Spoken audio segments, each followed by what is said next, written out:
Começa agora o Folha no Ar, primeira edição.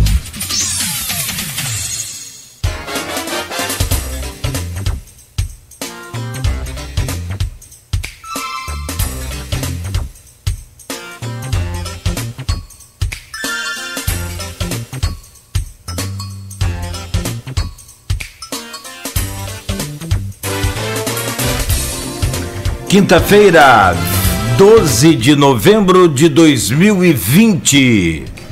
Está começando mais um Folha no Ar, primeira edição, aqui pela Folha FM 98,3, uma emissora do grupo Folha da Manhã. São 7h17. Muito bom dia para você que está a partir de agora ligado aqui pelo rádio ou pelo nosso streaming no Face. Daqui a pouco esse programa estará em podcast e também no YouTube.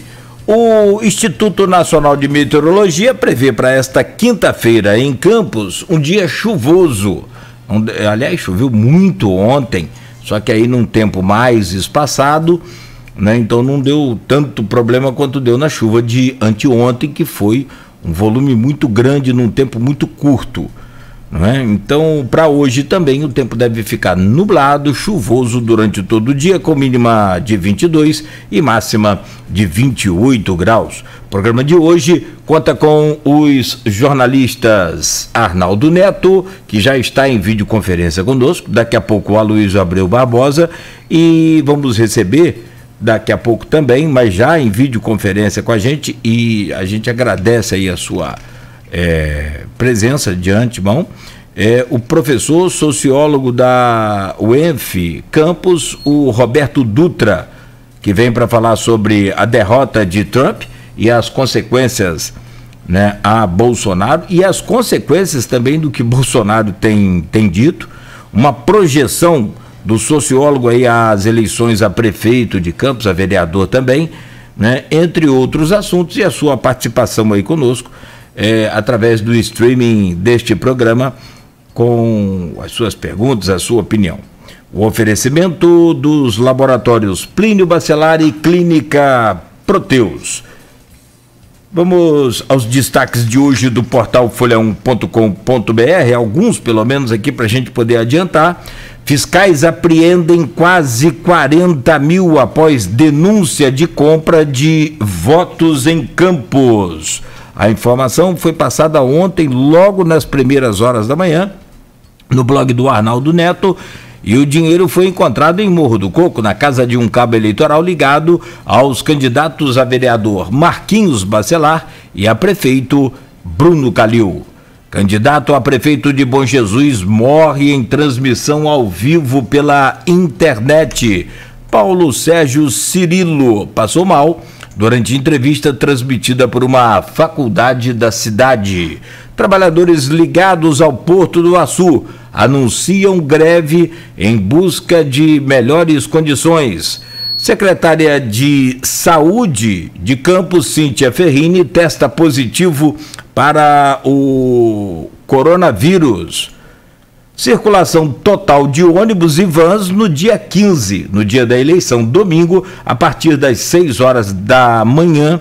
Todos os veículos irão oferecer atendimento à população a partir das 6 horas, conforme falamos. Para repercutir esses e outros assuntos, trago o bom dia do Arnaldo Neto e as suas impressões sobre esses e outros assuntos. Tem a operação da Polícia Federal no Rio de Janeiro contra crimes eleitorais, entre outras coisas. Arnaldo, bom dia mais uma vez, seja bem-vindo aí ao nosso Folha no Ar, primeira edição.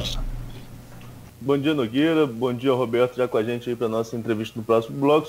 Bom dia, sobretudo, a você, ouvinte da Folha FM. Bem, eu vou começar com essa operação em Campos, né, até porque estávamos conversando ainda aqui ontem no pós Folha no Ar. Depois que termina, a gente sempre costuma fazer um pequeno bate-papo no final do programa, quando eu recebi a informação de uma operação da Justiça Eleitoral que estava cumprindo um mandado de busca e apreensão, expedido pelo juiz Ralph Manhães, responsável pela fiscalização nessas eleições, para averiguar 3 denúncias de compra de votos contra a mesma pessoa em Morro do Coco. Essa pessoa Eu conversei com ela ontem, que é o Leandro, é uma pessoa conhecida em Morro do Coco, fotógrafo, inclusive estava com seu equipamento ontem na Polícia Federal.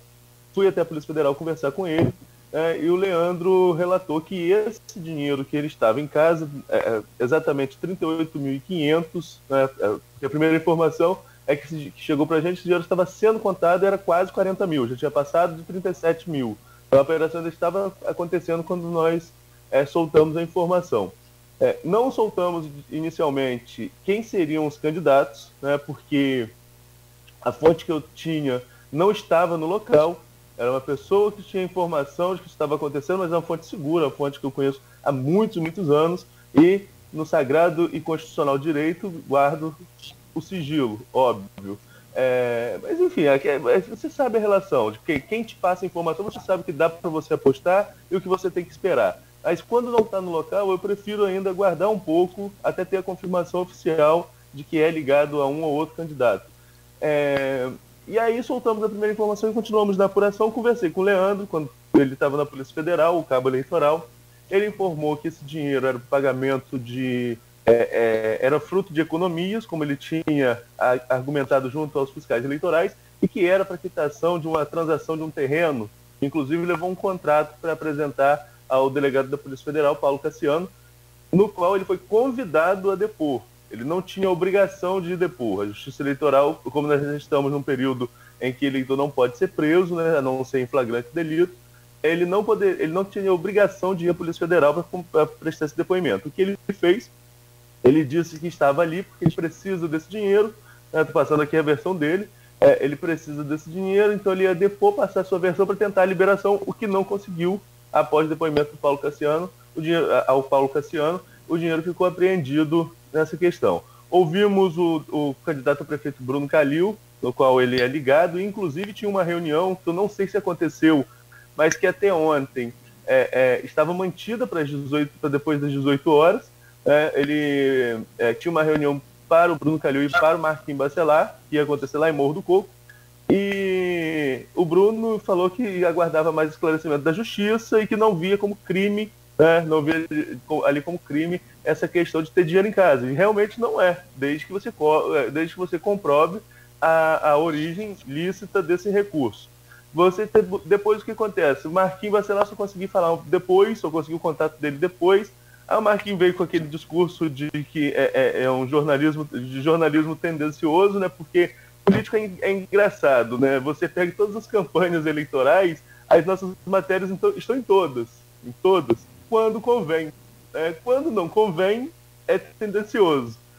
Mas a gente já está acostumado com isso, a gente já está mais do que escaldado. Aí é aquela crítica à justiça e à imprensa, né? Mas enfim, isso aí a gente já está acostumado. Mas aí ele veio com essa crítica, tanto ao judiciário quanto à imprensa, por ter vazado, e também falou que a Justiça Eleitoral que deveria dar mais esclarecimentos, né, com relação a isso, e que segue com a campanha de maneira tranquila. Mas a gente, fazendo aí a nossa parte, ouviu todos os lados. E o Leandro, ele acaba sendo assessor do Rodrigo, o que, em tese, não é culpa... em tese não, né? Na prática, não os torna culpado de nada.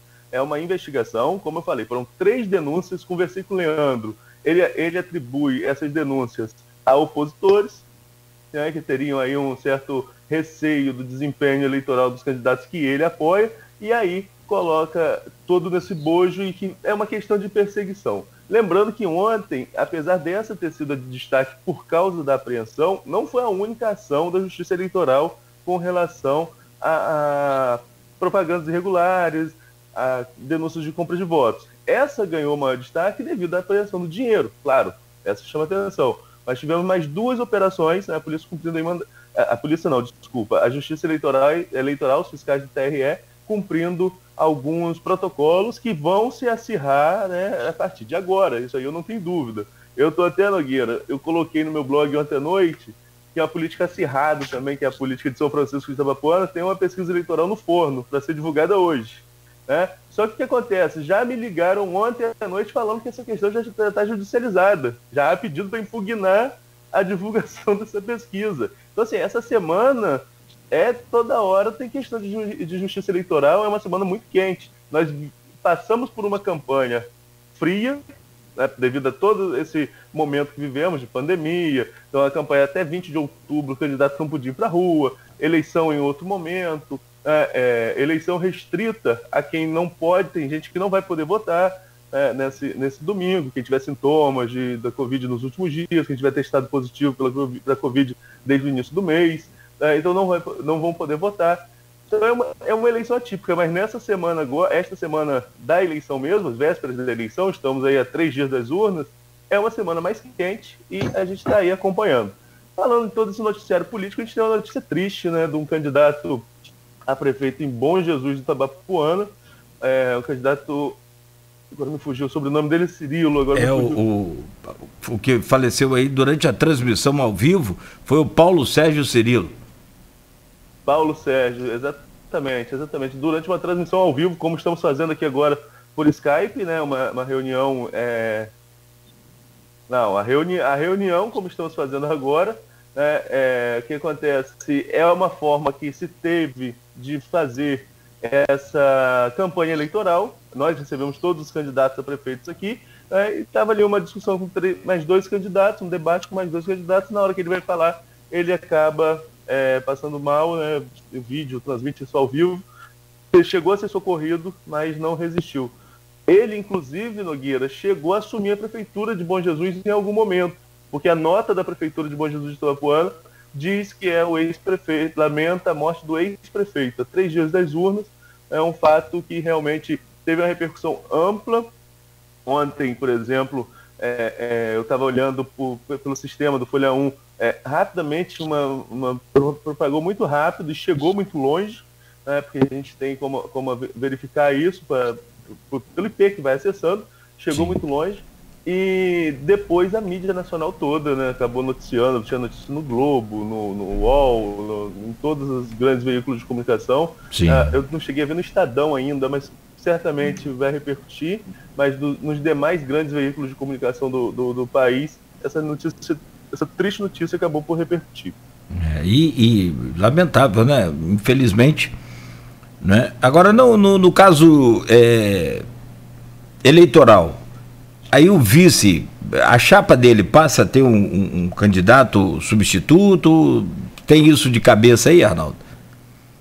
Não, assim, porque eu já tive... pois não. Desculpa. Quando acontece menos de 10 dias, até 10 dias dá para substituir. Você substitui. Agora, nesse caso, eu tenho dúvida, mas eu acho que a chapa vai para o voto, mas vale o voto para o vice. Mas não tem como você mudar mais as urnas, porque as urnas já estão inseminadas, inclusive prontas para serem distribuídas. Dependendo da cidade, se os prédios já estiverem disponíveis, a Justiça Eleitoral pode começar a distribuir amanhã essas urnas. Normalmente vão no sábado, mas as urnas já estão inseminadas. Não tem mais como você mexer. Não tem mais como você mexer no que já está cadastrado, os nomes e nas fotos dos candidatos que estão cadastrados. Uma boa pauta para hoje, a gente apurar isso aí também, dentro da... Eu só estou com um pouco de dúvida, mas eu já pesquisei sobre isso, já conversei sobre isso com o João Paulo, por exemplo, João Paulo Grande, advogado, com vasto conhecimento da área eleitoral. Eu já conversei sobre isso com o João, mas me foge que agora. Então, na dúvida, é melhor não afirmar. Sim, né? sim. O que eu posso falar com certeza é que nome e foto deles estão na urna. As urnas já foram inseminadas. Bom, sobre a greve no Porto, só para, se você quiser outro assunto, mas só para, seguindo aqui a linha de abertura do programa, ontem você também, aliás, foi o Aloysio, através do nosso ouvinte João da Costa Cunha, né? Que nos passou a primeira informação e depois você e a Aloysio apuraram aí, né, de fato, a greve anunciada pelo nosso ouvinte. Exato, essa greve, apesar de ter acontecido um ato mesmo, como o João passou aí nos comentários, não sei se ele está ouvindo a gente hoje, mas segundo o Porto do Açu, segundo a administração portuária da Porto do Açu, como nós mesmos colocamos aqui ontem, a Aloysio leu a nota, foi um ato pontual no acesso ao empreendimento que aconteceu ontem pela manhã. A gente não sabe se esse movimento vai continuar. Embora em outros veículos de comunicação eu cheguei a ver que outros funcionários de outras empresas também aderiram a esse movimento. A gente tem aí, quando a gente fala do Porto do Açu, são várias empresas que estão envolvidas no empreendimento, não é apenas uma empresa. Certo. Então a gente não tem ainda essa certeza de se o movimento vai continuar ou não nos próximos dias. A certeza que a gente tem é que ontem houve essa paralisação e que, segundo a administração portuária, como ontem mesmo o Aloysio passou aqui na nota enviada pela Prumo, que a administração portuária não viu ali nenhum tipo de consequência maior para o funcionamento do porto de maneira geral. Então, seriam algumas empresas, porque a gente tem que lembrar que o Porto do Açu é muito grande, são muitas empresas envolvidas, mas claro que qualquer tipo de paralisação em qualquer um dos setores vai ter alguma interferência. Basta saber se essa interferência será muito grande ou se essa interferência não vai ter aí tanta repercussão no funcionamento diário da unidade. Perfeito. São 7h32. Eu trago o bom dia do jornalista Luiz Abreu Barbosa, agora conectado conosco, e também já nessa primeira participação aí, né, algumas impressões sobre esses últimos detalhes, assuntos aí que estão no portal folha1.com.br ou outros assuntos pertinentes também. Luiz, bom dia, seja bem-vindo aí ao Folha no Ar, primeira edição. Bom dia, Cláudio, bom dia, Arnaldo, bom dia, Roberto. Desculpe pelo atraso. Bom dia, sobretudo você, ouvinte, pelo streaming, telespectador do Folha no Ar. Rapaz, eu acordei assustado com o horário, então, eu não sei nem o que vocês comentaram aí, mas de ontem para hoje, o que eu posso dizer? Biden continua eleito presidente dos Estados Unidos, Trump continua não aceitando. Eu não sei qual foi a última besteira que o Bolsonaro falou nas últimas 24 horas, deve ter falado alguma. Não sei se falou em pólvora de novo contra os Estados Unidos. O que é engraçado, né? Bolsonaro, no mesmo pronunciamento de anteontem, ele conseguiu chamar o Brasil de país de maricas e, ao mesmo tempo, ele quis ameaçar os Estados Unidos com pólvora. Como é que um país de maricas vai fazer guerra com os Estados Unidos? É uma coisa meio contraditória, né? Um país de maricas fazer guerra com os Estados Unidos é meio complicado, mas enfim. Vamos para o intervalo, Cláudio. São 34. Não, foi. Concluindo aí sobre o que você está falando, sobre a pólvora, né? O que é incrível desse país é a vida dos humoristas, né? Ela é facilitada por alguns políticos, né? Já vem a piada pronta, preparada. E o que teve de meme ontem, que circulou pela internet, de imagens, por exemplo, do mapa do Brasil virando um buraco depois de se... né, ter esse confronto, enfim, uma série de memes aí pela foi interessante que depois da ameaça e você sabe que teve resposta, né, do embaixador brasileiro, né? Eu não acompanhei a resposta. Colocou no Twitter que a embaixada, né, e os consulados dos Estados Unidos no Brasil são guardados pelos Mariners, né, que são os fuzileiros navais dos Estados Unidos, né? Deu resposta. Inclusive, até esse fato, era muito amigo da família Bolsonaro, mas logicamente que eles são, por óbvio, né, eles são mais amigos do país deles do que de qualquer nação estrangeira, e que estão absolutamente corretos. Agora, tem um filme, não sei se eu gosto muito de cinema, tem um filme dos anos 50, O Rato que Ruge, com Peter Sellers, que foi um grande comediante. O Rato que Ruge era um ducado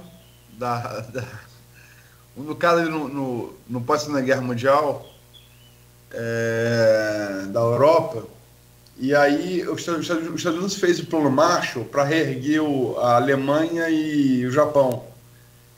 Parece que ele derrotou na Segunda Guerra Mundial, né? E juntou muito dinheiro através do plano Marshall nesse país, né? E esse ducado está em crise econômica porque eles fazem um vinho. É um ducado fictício, né? Eles fazem um vinho, os Estados Unidos começam a produzir na Califórnia. Eles criam um plano, olha, vamos fazer guerra com os Estados Unidos, porque a gente vai perder e eles depois vão ajudar a gente com o plano Marshall. Então o plano Marshall a gente vai se soerguer economicamente. Fato que hoje. E aí, só que eles têm um problema, eles fazem a guerra, eles invadem os Estados Unidos com arco e flecha, Nova York, e eles ganham a guerra. Eles não estavam preparados para ganhar a guerra, falaram, agora a gente faz o quê? Como é que a gente faz agora?